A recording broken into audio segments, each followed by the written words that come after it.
So before we go through these different methods and explore which one would be the best for this particular situation, I wanted to mention something called Flexbox. So CSS has a default layout model that has some weaknesses, and while many of those weaknesses can be tackled by using creative CSS, there's a new model in the CSS spec or specifications called Flexbox that allows for some pretty simple CSS properties to have a huge impact in the layout of the design. And if we could use it, it would make certain things a whole lot easier. For many of you, by the time you're watching these videos, you may actually be able to use Flexbox. But for now, it's not a good general solution, simply because of the poor Internet Explorer support. But let me demonstrate how we would use it in this situation so you can see how nice it is. And then we'll roll back to using a non-Flexbox alternative to solve our vertical alignment problem. So one of the best explanations I've found to how Flexbox works is here on csstricks.com/snippets/css/a guide to Flexbox. And it describes the ideas behind how Flexbox works. It's basically two parts. There's a container, and we set the container to display flex. The display flex says that we're going to use a different layout model for the items inside. And then over here on this side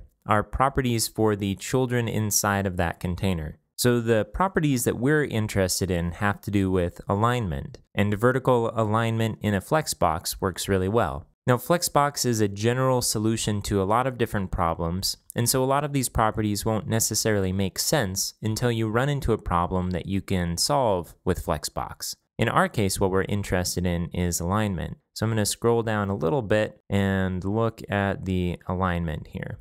And this is what we want right here. So on csstricks.com, this side is talking about properties for the container. So the align items property allows us to align the items within the container in different ways. The one that we want is center, which will center it all the way across. But as you can see, there are other options here as well.